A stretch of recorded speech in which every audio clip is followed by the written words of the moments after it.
Salut les amis, c'est votre gars Magistral. Alors, nouveau concept en mode vlog.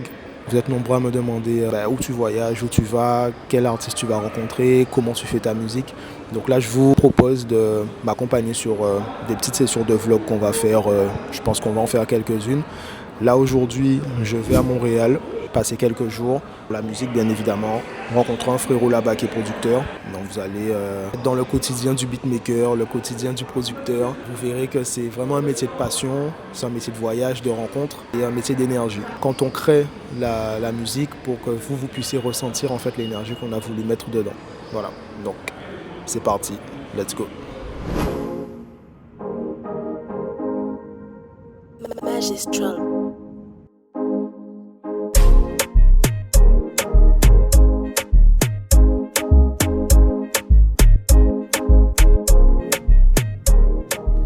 J'ai une question. Vous me demandez, mais ouais, où tu prends l'inspiration? Quelles sont tes sources d'inspiration? Pour répondre à cette question, c'est un tout. Déjà, c'est Dieu qui m'a donné ce talent. Et ça, je remercie. L'inspiration, c'est une énergie, en fait, qui vient comme ça. Je suis sous la douche, tu vois, j'ai une mélodie qui me vient dans la tête. Donc, du coup, je la matérialise un peu en fredonnant des sons sur mon téléphone.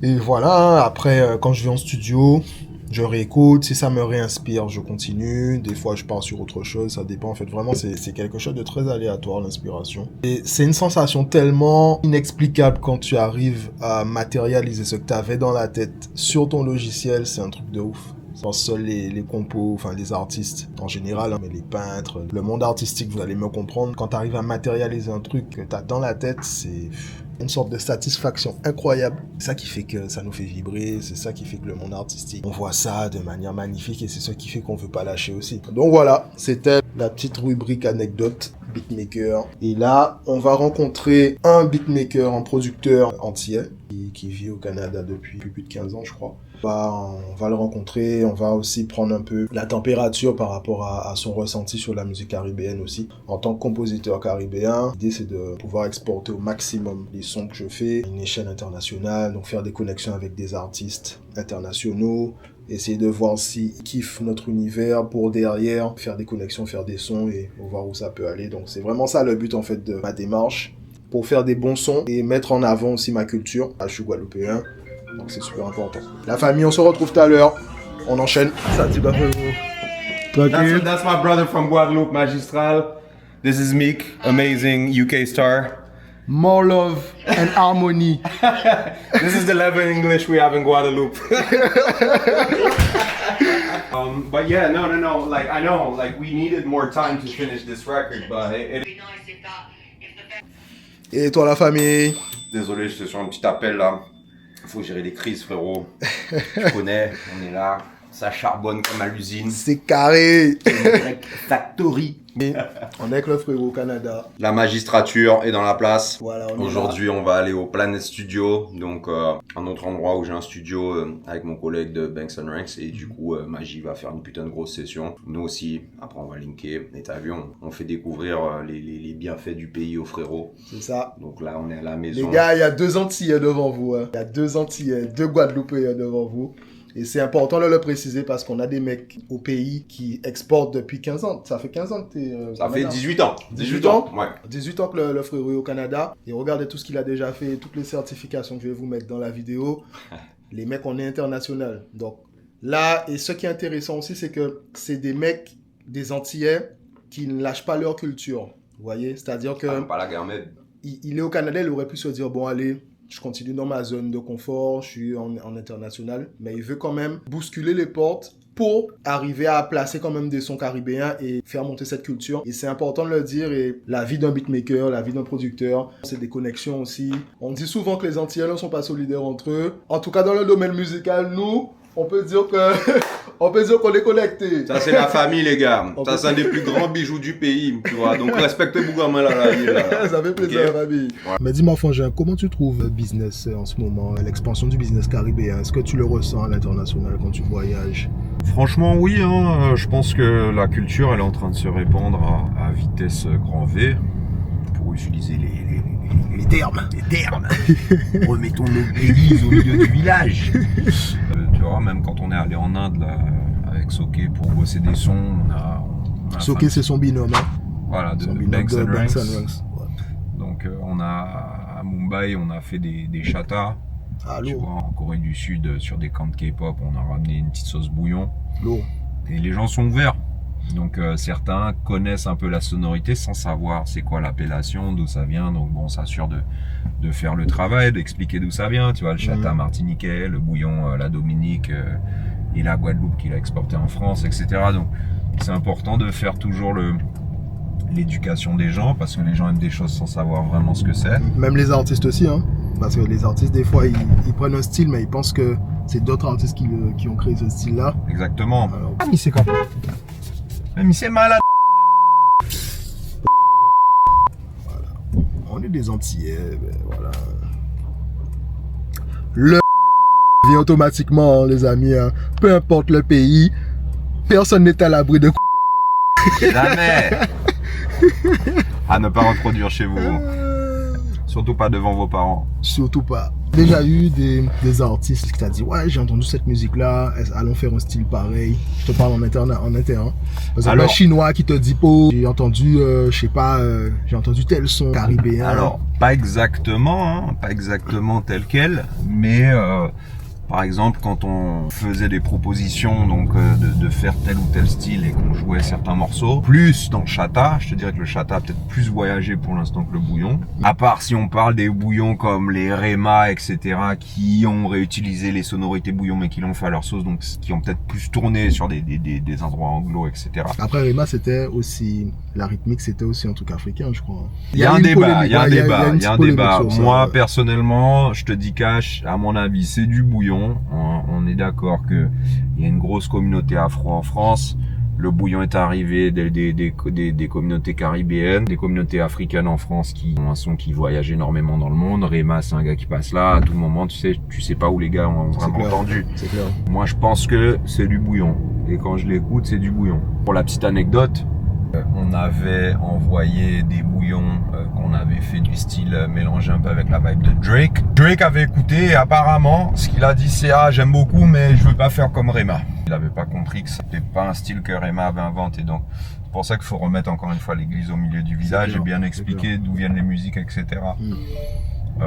Bon, au moins il a aimé la prod, donc c'est cool. Après, ça montre aussi que même les artistes à un certain niveau, quand tu es à un niveau superstar, t'es pas forcément connecté à ce qui se fait en vrai de vrai. Bah en fait c'est qu'on est quand même, il faut pas oublier qu'on est presque 9 milliards sur Terre, je sais pas c'est quoi le chiffre exact, mais en tout cas on est plus de 8 milliards sur Terre il me semble, à l'heure actuelle. Il y a tellement de sous-genres, des cultures, il y a tellement finalement de sous-cultures, de contre-cultures, etc.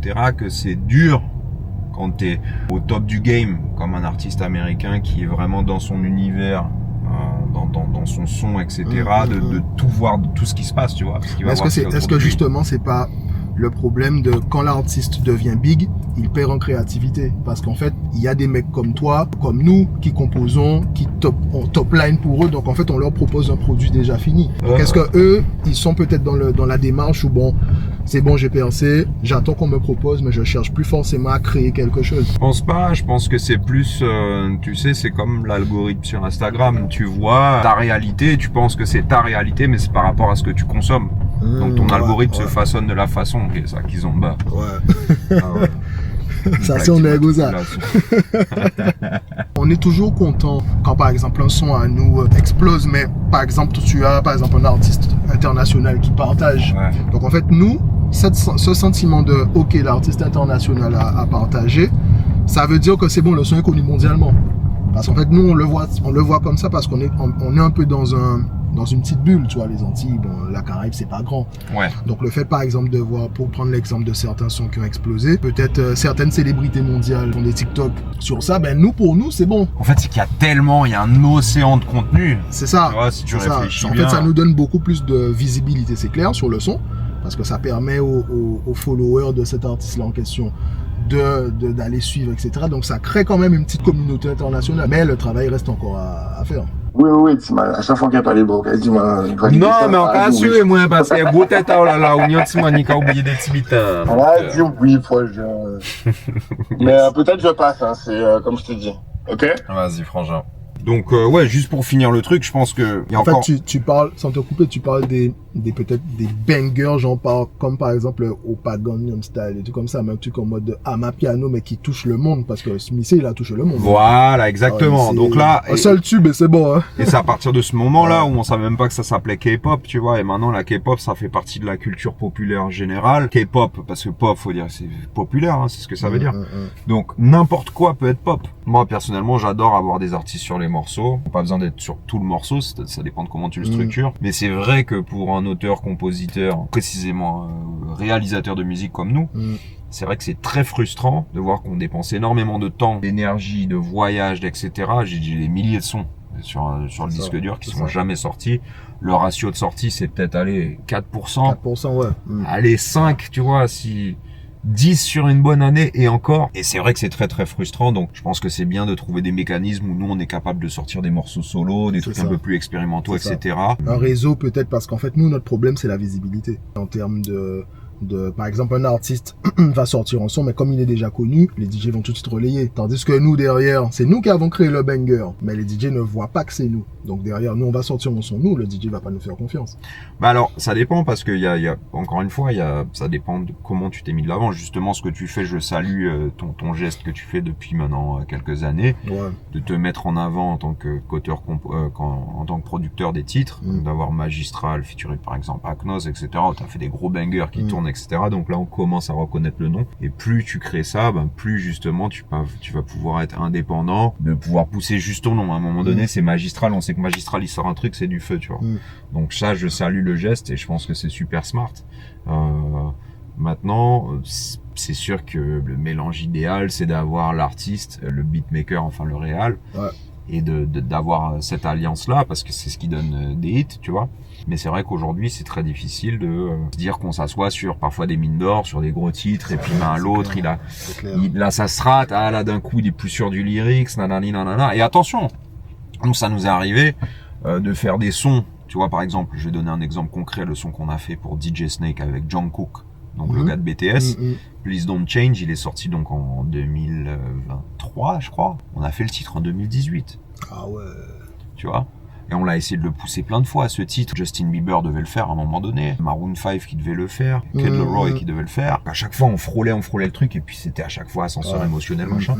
Et tout ça, c'est du temps, c'est de l'oseille que tu perds. C'est de l'énergie, c'est de la pression mentale, en fait, tu vois. Dans un secteur d'activité qui est de base caché, qu'on est on est dans l'ombre. Il faut qu'on se mette en avant. Parce que se mettre en avant, c'est pas une question d'ego. Ça permet de faire développer ta carrière, de pouvoir toi te développer aussi. Tu vois, Banks & Ranks par exemple, on a eu des gros succès internationaux, plein de passages radio, tout ce que tu veux, mais les gens ne nous connaissent pas.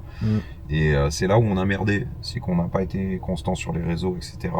Mais à l'époque, il n'y avait pas... TikTok n'existait pas, tu vois ce que je veux te dire? Il y avait, on aurait pu faire ça autrement, et je pense qu'on l'a pas pris au sérieux. Aujourd'hui, je m'en mords un peu les doigts, et je pense qu'il est jamais trop tard, donc je vais pouvoir peut-être y remédier. Mais c'est clair, tout ce qu'a dit Maggie, je peux pas être plus d'accord que ça. Oh yeah? Has to stay here as a decoration. But that's his wall. Oh man. Target. On va voir qu'on est présent ici. Producteur à suivre, Majesty. Très très gros travail. Shot by and still too geek for the guy. Yeah, whoa, I've been in the house, but I'm coming outside tonight. Cause it's so sexy, there's nothing that I wanna keep on the side. Yeah, I love how you always be speaking your mind. Il y a des mecs qui sont dans l'ombre, mais c'est eux qui font les big tubes. Et c'est ça aussi le but du vlog, c'est de vous montrer que, voilà, on est là, on fait la grosse musique, les top producteurs. On se montre pas forcément, mais maintenant on commence à être quand même mis en lumière et c'est important. El frérot! Bro, viens ici. Hello. What's up? From Colombia, papi. Montréal, let's go! J'ai drop la chanson pour te... But you have to go to Guadeloupe and Martinique. It's Yes? crazy. Yes. Oh my gosh, but Aïe! Bro, c'est fou!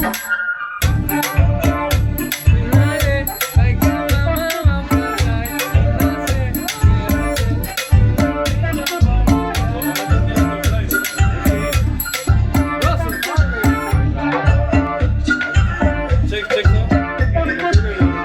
ça.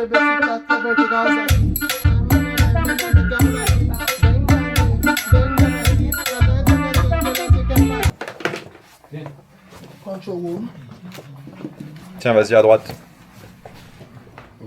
Majosti, magistral. On est avec Cafecito. Cafecito qui va faire son premier calalou. Calalou.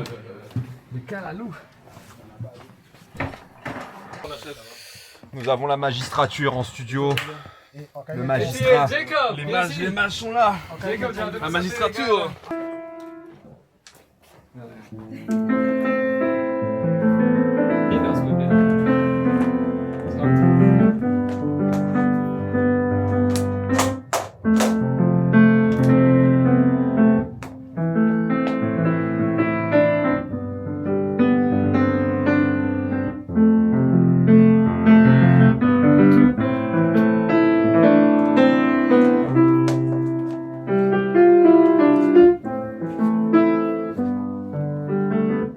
Ah, palais bayo magistral.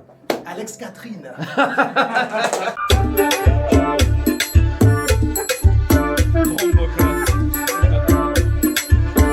Viens juste à le faire aussi. Colotac, cafecito, balon, calala.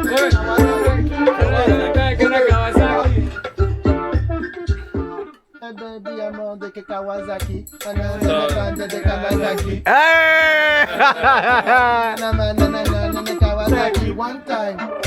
Kawasaki. Otaterika Natalazaki.